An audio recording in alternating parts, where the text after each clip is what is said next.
बूढ़े पति पत्नी की दुख भरी कहानी। साध हिंदी कहानी। मेरा नाम राहुल है। मुझे गांव के घर से काफी दूर की बड़ी सिटी में नई नौकरी मिली थी। इस शहर में भाड़े का घर लेकर रहने लगा। पड़ोसी के तौर पर घर के सामने ही एक घर था जिसमें एक बुजुर्ग जोड़ा रहता था। दोनों बिल्कुल अकेले थे, मतलब ना कोई बेटा, ना बेटी, ना नाती, ना पोते, यानी कि संयुक्त परिवार नहीं था। मैं एक संयुक्त परिवार का सदस्य था, इसलिए मुझे अक्सर उनके बारे में विचार आते रहते थे। मुझे देखकर बुरा लगता है, इतनी उम्र होने के बाद भी उनकी देखभाल करने वाला कोई भी उनके साथ नहीं। जब मैं सुबह ऑफिस के लिए निकलता था तो देखता था कि दादी जी अपने कपकपाते हुए हाथों से दादाजी को चाय देती थी। वैसे ही कपकपाते हाथों में कप लिए दादाजी चाय पीते थे। वहां पर रहते हुए कुछ दिन होने के बाद मुझे पता चला कि ये दोनों मिलजुल के धीरे धीरे घर के सारे काम करते थे। कोई भी उनसे जाकर बात नहीं करता। इतने दिनों में मैंने उनकी आवाज तक नहीं सुनी थी। जब मैं शाम को ऑफिस से घर आता था तब दोनों को घर के आंगन में बैठा पाता था और उन दोनों के ही चेहरों पर थकान साफ साफ पड़ पाता था। मेरा मन कई बार करता कि उनसे जाकर बात करूं, लेकिन फिर किसी वजह से मेरे पाँव वहीं पर थम जाते।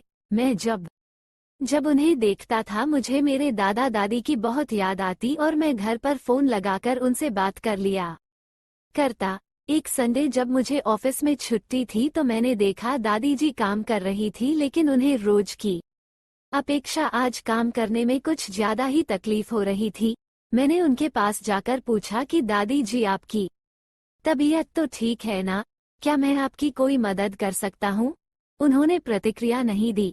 मैंने दोबारा उनसे पूछा, बताइए दादी जी, मैं क्या करूँ आपके लिए? उन्होंने फिर भी कोई उत्तर नहीं दिया। मुझे काफी आश्चर्य हुआ। कुछ मिनटों बाद दादाजी वहां आए और वह भी कुछ नहीं बोले। मैंने ही बात को आगे बढ़ाते हुए कहा, मुझे लगता है कि दादी जी की तबीयत खराब है, इसलिए मैं यहाँ आया हूँ। मैं आपकी मदद करना चाहता हूँ। बताइए मैं कैसे आपकी मदद कर सकता हूँ? दादाजी इशारों से मुझसे बातें करने लगे।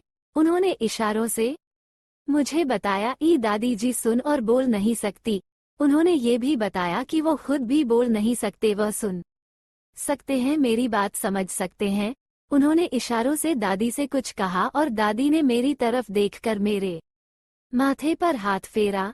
मैं उन दोनों की तरफ देखते ही रहा और न जाने कब मेरे आंखों से आंसू बहने लगे। उस दिन के बाद जब जब मुझे समय मिलता मैं उनके पास चला जाता। वो मुझ पर बहुत प्यार बरसाते। अब तो मुझे उनके इशारे की मीठी भाषा भी बहुत अच्छे से समझ में आने लगी थी। एक दिन मैंने दादाजी से पूछा कि वह अकेले क्यों रहते हैं, क्या उन्हें कोई औलाद नहीं है? दादाजी ने दादी को इशारे से समझाया कि मैंने उनसे क्या पूछा।